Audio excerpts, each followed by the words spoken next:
April 1942. Outside Trieste, northern Italy. The convoy ground to a halt as rifle fire cracked through the morning haze, splintering wood and puncturing canvas with methodical precision. The lead truck sagged sideways, its driver slumped over the wheel, blood pooling on unarmored steel. Behind it, 7 more soft-skinned Fiat 626s sat exposed, their cargoes of ammunition and medical supplies suddenly vulnerable to partisans who knew exactly where to aim. Within minutes, the entire column would be immobilized, its supplies lost, its route compromised. But then something unexpected rolled forward from the rear, a truck that didn't flinch when bullets struck its hull, its riveted armor plates deflecting fire that would have shredded conventional transports.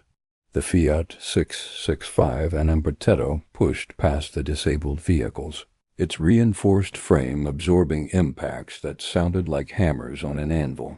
And in that moment, the Italians understood they'd built something the war desperately needed, a truck that could survive what was coming. Before we continue, if you appreciate deep dives into the machines that shaped history, hit that like button and subscribe. Drop a comment telling us where you're watching from, whether you're in Milan or Minnesota. We'd love to know who's part of this community exploring World War II's most fascinating vehicles. The Protetto's plated sides caught the light differently than ordinary trucks. Where canvas and thin metal had dominated Italian motor columns since 1940, this vehicle wore its protection like a second skin 8 to 10 millimeters of hardened steel wrapped around the cab and cargo bed. The rifle fire continued, each round sparking against armor that held. The convoy reformed behind the Protetto's bulk, using its mass as a moving shield. They reached the depot 3 hours later, shaken but intact, and the logistics officers who examined the vehicle afterward counted 47 impact marks on its hull. Not one had penetrated, and the mechanics who inspected it that evening realized Italy had been sending men to die in vehicles designed for peacetime roads.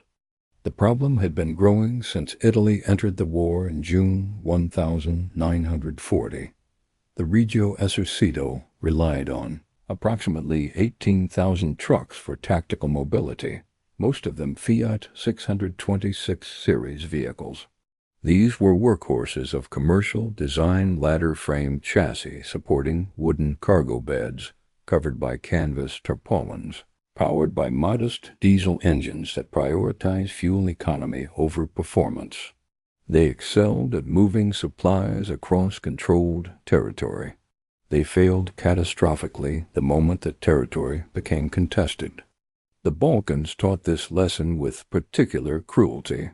Italian columns moving through Yugoslavia and Greece faced partisan ambush that exploited the 626's fundamental vulnerability, its complete lack of protection. A single rifleman positioned above a mountain pass could halt an entire convoy by killing the lead driver. Between June 1941 and December 1941, the Italian army lost over 2,000 trucks to combat action in the Balkans alone, most to small arms fire that never would have disabled an armored vehicle. The logistical mathematics were straightforward and unforgiving. Each immobilized truck represented not just lost cargo, but disrupted schedules, diverted security forces, and reduced confidence in supply reliability. Frontline units began hoarding ammunition and fuel because they couldn't trust resupply columns to reach them intact. Medical evacuation became a calculated risk rather than a standard procedure. The Italian military machine was developing scar tissue around its supply network, adapting to failure rather than solving it. Intelligence reports from North Africa added urgency.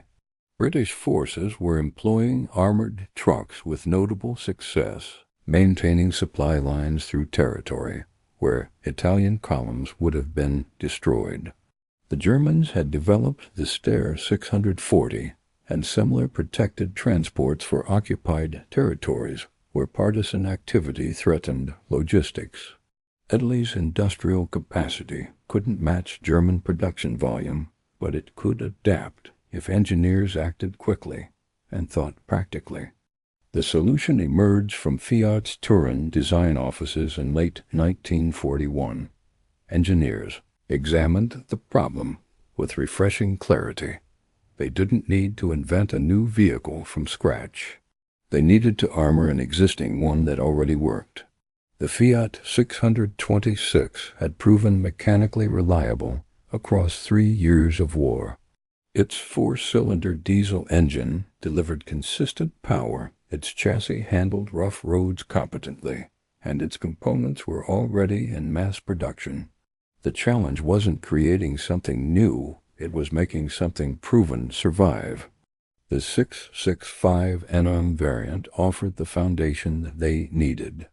This extended wheelbase version of the 626 provided a longer cargo bed and increased payload capacity, crucial for carrying both armor weight and useful cargo.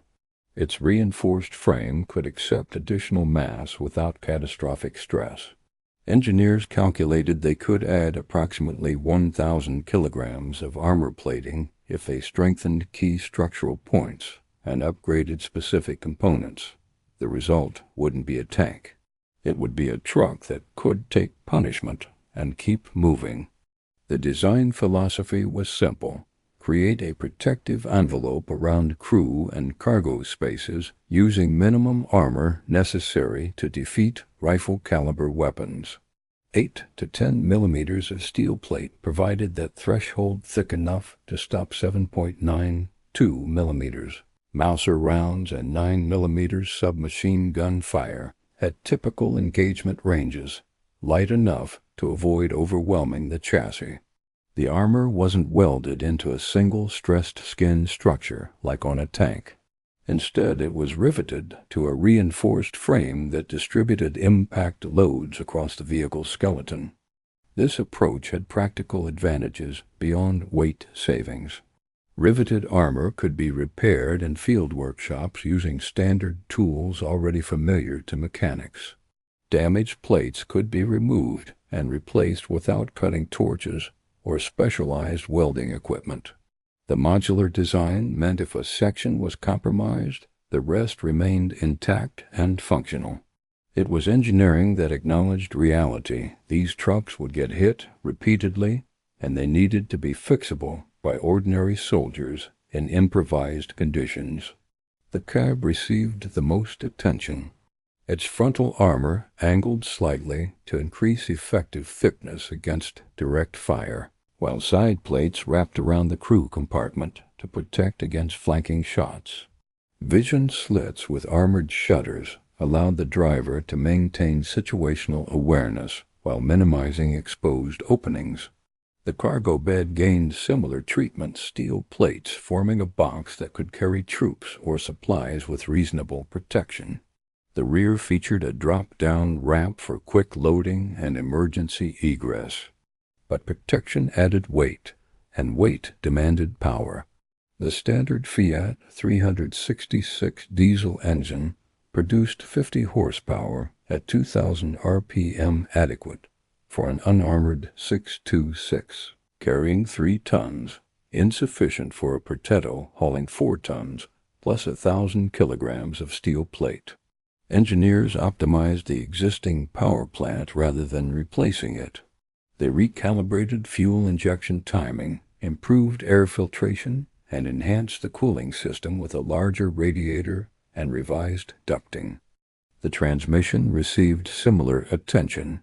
The 4-speed gearbox remained mechanically identical to the standard 626 unit, but internal components were strengthened to handle increased torque loads. Gear ratios were adjusted to favor low-end pulling power over top speed. The Protetto would never outrun trouble, so it needed torque to push through it. Suspension modifications proved critical. The Protetto's semi-elliptic leaf springs were thickened and re-arched to support additional weight without sagging. Spring shackles received reinforced mounting points welded to the chassis rather than bolted. The front axle gained stronger kingpins and steering knuckles, while the rear axle housing was reinforced around the differential to prevent cracking under torsional stress. Braking system upgrades followed the same philosophy. The drum brakes grew from 320 mm to 360 mm, increasing swept area and thermal mass. Brake shoes gained metallic linings with higher friction coefficients, reducing stopping distances. The hydraulic system received larger bore master cylinders to multiply pedal force. By March 1942, the first prototype rolled out of Fiat's Mirafiori plant in Turin. It weighed 6,200 kilograms, fully loaded nearly double the 3,500 kilogram curb weight of a standard 626, but it moved with unexpected authority. Test drivers reported the vehicle felt planted and stable rather than top-heavy. The reinforced chassis resisted flexing over uneven ground. Acceleration was leisurely but adequate, reaching 50 kilometers per hour on level roads. Live fire testing validated the armor scheme. At 100 meters, standard German and Italian rifle rounds struck the frontal plates and ricocheted or shattered without penetration. Side impacts at 50 meters produced similar results.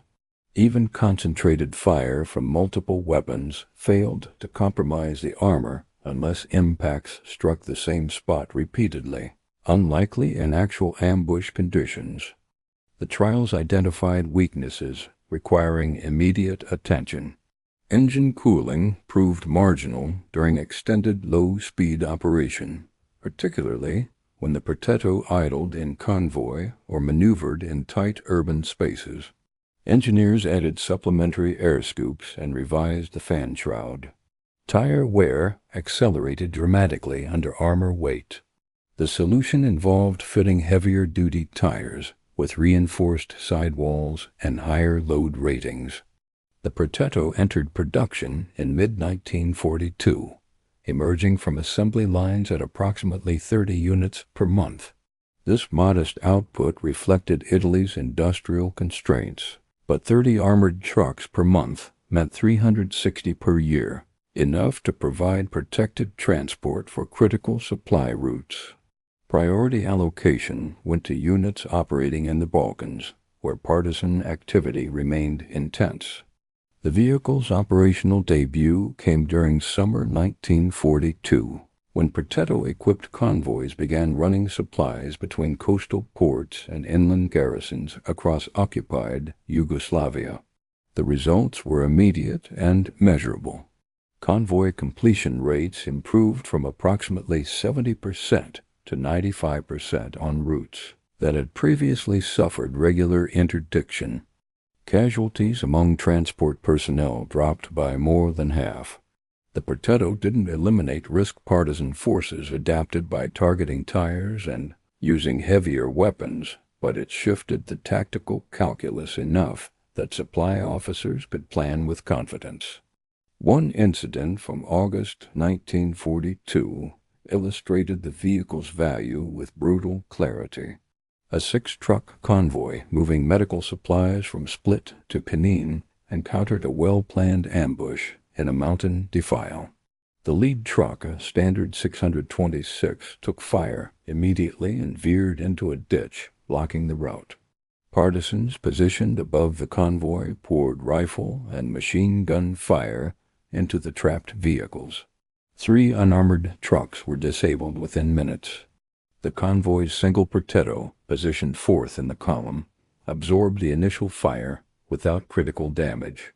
Its driver accelerated forward, pushing the disabled lead truck aside with the Protetto's reinforced bumper, creating an opening.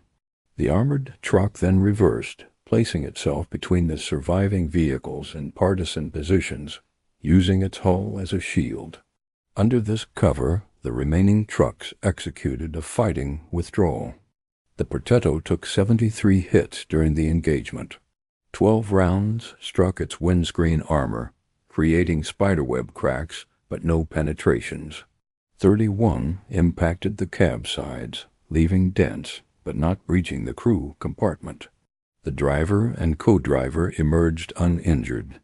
The Protetto drove itself back to base under its own power.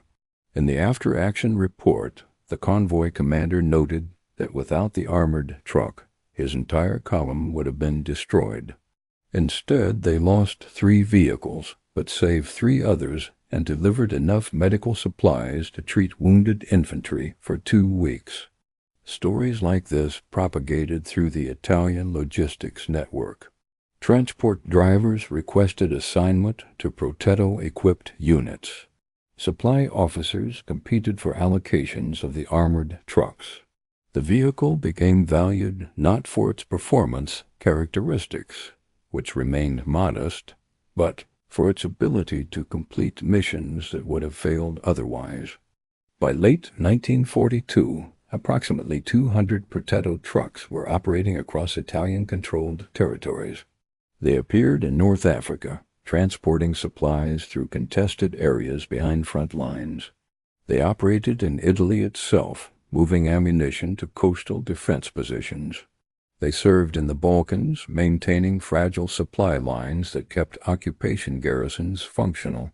Wherever they deployed, they demonstrated the same characteristics, mechanical reliability inherited from the 626 platform, survivability derived from pragmatic armor design, and flexibility enabled by a cargo bed large enough for troops, supplies, or specialized equipment. The vehicle's limitations remained apparent. Its armor protected against small arms fire but couldn't defeat anti-tank weapons or artillery. Its speed made it vulnerable to fast-moving attacks. Its ground clearance restricted off-road mobility in truly rugged terrain. The Protetto was not invincible, and crews who forgot this paid with their lives. But within its design parameters, it performed exactly as intended. The armistice of September 1943 fragmented the Protetto fleet. Some vehicles remained with Italian forces aligned with the Allies, continuing to serve and supply roles as the campaign moved up the peninsula. Others fell into German hands when Wehrmacht units disarmed Italian garrisons, and these captured Protettos were pressed into service with occupation forces fighting against partisan movements in northern Italy and the Balkans.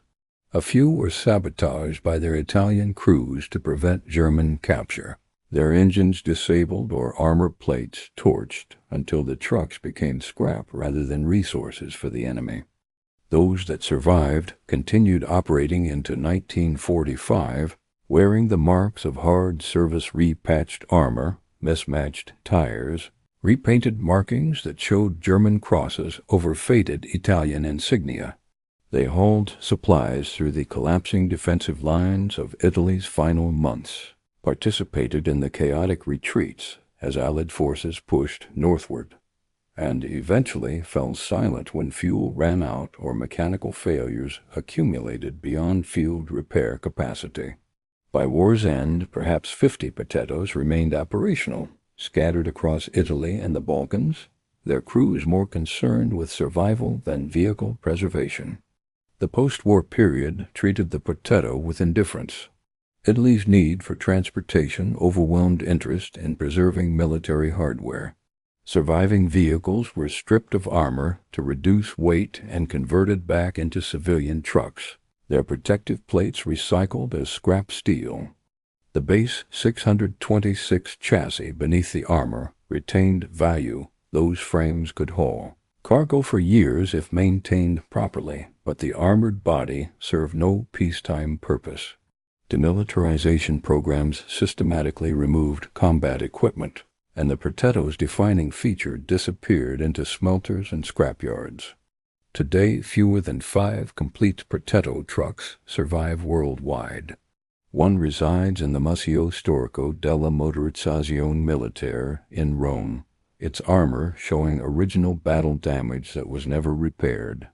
Another occupies the Turin Automotive Museum, restored to factory-fresh condition that erases the violence it endured.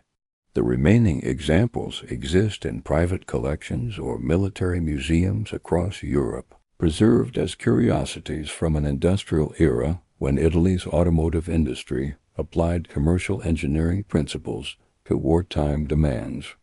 The vehicle's legacy persists more through principle than presence.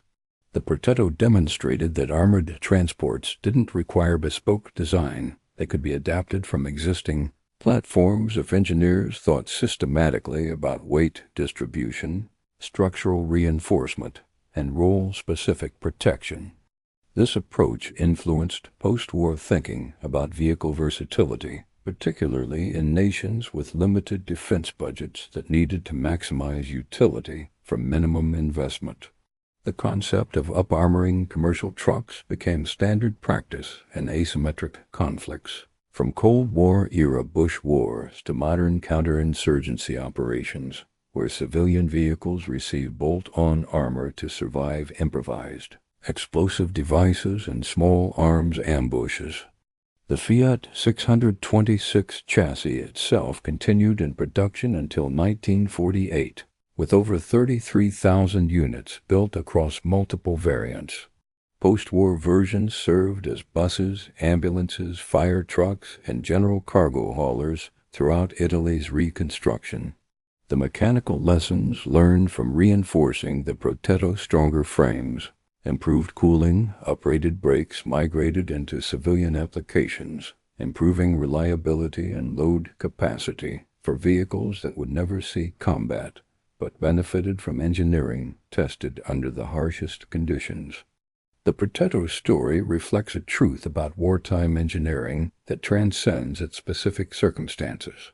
The vehicle succeeded not because it was revolutionary, but because it was appropriately designed to solve a defined problem using available resources and existing technology.